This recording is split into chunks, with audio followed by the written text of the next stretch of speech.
আসসালামু আলাইকুম এভরিওয়ান, প্রিয় এইচএসসি শিক্ষার্থীরা, ওয়েলকাম টু এইচএসসি ড্রিমার্স। আজকে তোমাদের সামনে নিয়ে আসলাম রসায়ন প্রথম পত্রের দ্বিতীয় অধ্যায় গুণগত রসায়ন অর্থাৎ কোয়ালিটেটিভ কেমিস্ট্রি এর একটি গুরুত্বপূর্ণ টপিক রাদারফোর্ডের পরমাণু মডেল নিয়ে। তো আমরা সকলেই জানি যে স্যার জে থমসন সর্বপ্রথম ক্যাথোড রশ্মির উপর পরীক্ষাকালে ইলেকট্রন আবিষ্কারের পর থেকেই মূলত বিজ্ঞানীদের মধ্যে যে পরমাণুর মডেল আছে তার উপর পরীক্ষা নিরীক্ষার একটি নতুন মাত্রা যোগ হয়। তো এই থেকেই মূলত 1911 সালে সর্বপ্রথম বিজ্ঞানী রাদারফোর্ড পরমাণুর মডেল নিয়ে একটি তথ্য উপস্থাপন করেন, যা মূলত রাদারফোর্ডের পরমাণু মডেল নামে পরিচিত। আর আজকে আমরা এই রাদারফোর্ডের পরমাণু মডেল নিয়ে বিস্তারিত আলোচনা করব। তো দেরি না করে চলো শুরু করা যাক। আমরা সকলেই জানি যে বিজ্ঞানী রাদারফোর্ড আলফা কণা বিস্ফোরণের মাধ্যমে মূলত নিউক্লিয়াস আবিষ্কার করেন। তো আমাদের প্রথমে ক্লিয়ার করা উচিত যে আসলে এই আলফা কণা কি। তো মনে রাখবা যে একটি হিলিয়াম নিউক্লিয়াস থেকে দুটি ইলেকট্রন বের করে নেয়ার পর যে দ্বিধনাত্মক হিলিয়াম নিউক্লিয়াস অবশিষ্ট থাকে তাকেই মূলত আলফা কণা বলা হয়।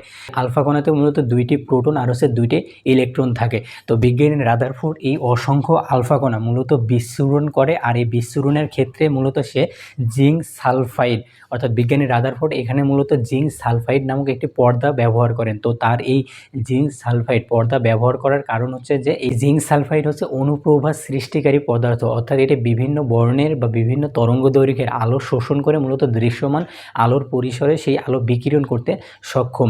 এইভাবে মূলত বিজ্ঞানী রাদারফোর্ড অসংখ্য আলফা কণা একটা প্লেটের উপর বিস্ফোরণ করে। তো বিস্ফোরণের ক্ষেত্রে মূলত সে দেখতে পায় যে ম্যাক্সিমাম আলফা কণায় মূলত এই প্লেট ভেদ করে যায়, অর্থাৎ যেগুলো মূলত জিঙ্ক সালফাইড পর্দায় আলোকিত হয়।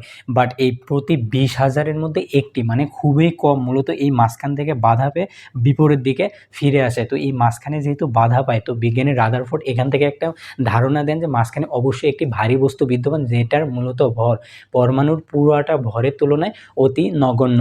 তো পরীক্ষা বা এক্সপেরিমেন্ট থেকে বিজ্ঞানী রাদারফোর্ড মূলত 3টে স্বীকার্য দেন, যেগুলো তোমাদের এইচএসসি পরীক্ষার জন্য খুবই ইম্পর্টেন্ট। তো এই 3টি সিকিউ তোমাদের হুবহু জানা থাকতে লাগবে, কারণ এখান থেকে তোমরা চাইলে বানিয়ে লিখতে পারবে না, কারণ এগুলো একটা বিজ্ঞানী দেয়া স্বীকার্য। তো এই স্বীকার্যগুলো মনে রাখার জন্য কিছু শর্ট ট্রিক রয়েছে, যেমন এখানে কি পয়েন্ট আকারে লেখা হয়েছে। তো তোমাদের মনে রাখার সুবিধার্থে তোমরা এই কি পয়েন্ট আকারে পড়তে পারো, যাতে তোমাদের বানিয়ে লেখারও না লাগে, আবার তোমরা যাতে ভুলে না যাও। তো এখানে স্বীকার্য নিয়ে আমরা আলোচনার ক্ষেত্রে প্রথমে দেখবো হচ্ছে নিউক্লিয়াস, তারপর দেখবো হচ্ছে বিদ্যুৎ নিরপেক্ষ, দেন হচ্ছে সূর্য গ্রহ মতো ইলেকট্রন নিউক্লিয়াস। তো এখানে আমরা একটা ইউ আকৃতির শেপ ইউজ করেছি। তো কেন ইউজ করেছি সেটা ব্যাখ্যা আমরা আসবো।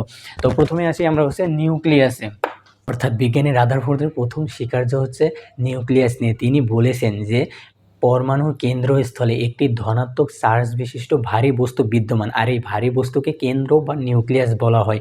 আর এই কেন্দ্র বা নিউক্লিয়াসের আয়তন পরমাণুর টোটাল আয়তনের তুলনায় অতি নগণ্য। আর এই কেন্দ্র বা নিউক্লিয়াসে মূলত পরমাণুর সমস্ত ধনাত্মক চার্জ এবং সমস্ত ভর কেন্দ্রীভূত থাকে। তো এরপর আসি আমরা দ্বিতীয় স্বীকার্য। তো এখানে দ্বিতীয় স্বীকার্য আমাদের আছে হচ্ছে বিদ্যুৎ নিরপেক্ষ অর্থাৎ নিউট্রাল। তো এখানে বিদ্যুৎ নিরপেক্ষ বা নিউট্রাল বলতে আসলে কি বোঝাচ্ছে। তো বিজ্ঞানী রাদারফোর্ড দ্বিতীয় স্বীকার্য বলছেন যে পরমাণু বৈদ্যুতিকভাবে বা বিদ্যুৎ নিরপেক্ষ, কারণ এখানে ধনাত্মক চার্জ সংখ্যার সমান সংখ্যক মূলত ঋণাত্মক চার্জযুক্ত ইলেকট্রন থাকে। যেহেতু পজিটিভ আর নেগেটিভ চার্জ সংখ্যার সমান, তাই সে কারণেই এখানে বলছে যে বিদ্যুৎ নিরপেক্ষ।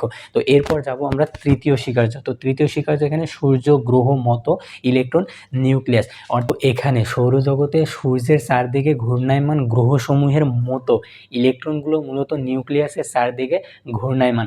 অর্থাৎ বিজ্ঞানী রাদারফোর্ড সূর্যের সাথে নিউক্লিয়াস এবং গ্রহের সাথে ইলেকট্রনকে তুলনা করেছেন। তো এই কারণেই মূলত এই রাদারফোর্ড পরমাণু মডেলের অপর নাম হচ্ছে সোলার সিস্টেম অ্যাটম মডেল। তো এই সোলার সিস্টেম অ্যাটম মডেল বা সৌর মডেলও বলা হয়ে থাকে।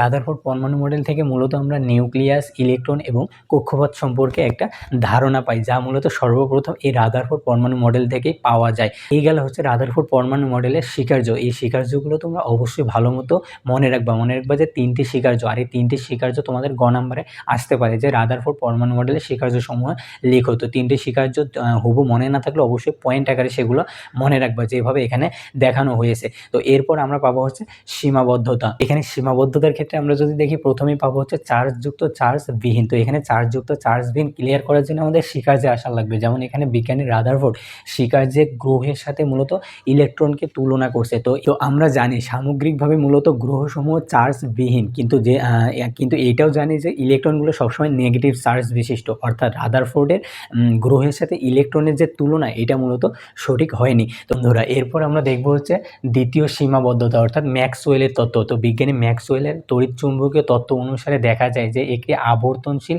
ইলেকট্রন, অর্থাৎ একটি আবর্তনশীল কোনো বস্তু বা কণা যদি বৃত্তাকার পথে ঘুরতে থাকে তাহলে এটি ক্রমশ শক্তি হারাতে থাকবে এবং তার আবর্তন চক্র ধীরে ধীরে মূলত ছোট হতে থাকবে এবং এটি একসময় শক্তি হারাতে হারাতে মূলত নিউক্লিয়াসে পতিত হবে। অর্থাৎ বিজ্ঞানী রাদারফোর্ডের পরমাণু মডেলের একটি অস্থায়ী অবস্থা প্রাপ্ত হওয়ার কথা, যা মূলত ঘটে না, অর্থাৎ এটি একটি সীমাবদ্ধতা হিসেবে আমরা নিতে পারি। তো এরপর আমরা পাবো হচ্ছে হাইড্রোজেন বর্ণালী। তো বিজ্ঞানী রাদারফোর্ডে মূলত হাইড্রোজেন বর্ণালী বা বর্ণালী সম্পর্কে কোনো ধারণা দেওয়া হয়নি। আমরা পাবো হচ্ছে আকার আকৃতি, অর্থাৎ এখানে সঠিক আকার আকৃতি সম্পর্কে কোনো ধারণা দেওয়া হয়নি। তো এরপর শেষে আমরা দেখবো হচ্ছে বহু ইলেকট্রন, অর্থাৎ রাদারফোর্ড পরমাণু মডেলে একাধিক ইলেকট্রন বিশিষ্ট পরমাণুতে ইলেকট্রনগুলো নিউক্লিয়াসকে কিভাবে পরিক্রমণ করে তার কোনো ব্যাখ্যা মূলত এই রাদারফোর্ড পরমাণু মডেলে দেওয়া হয়নি। তো এই গেল রাদারফোর্ড পরমাণু মডেলের স্বীকার্য এবং সীমাবদ্ধতা।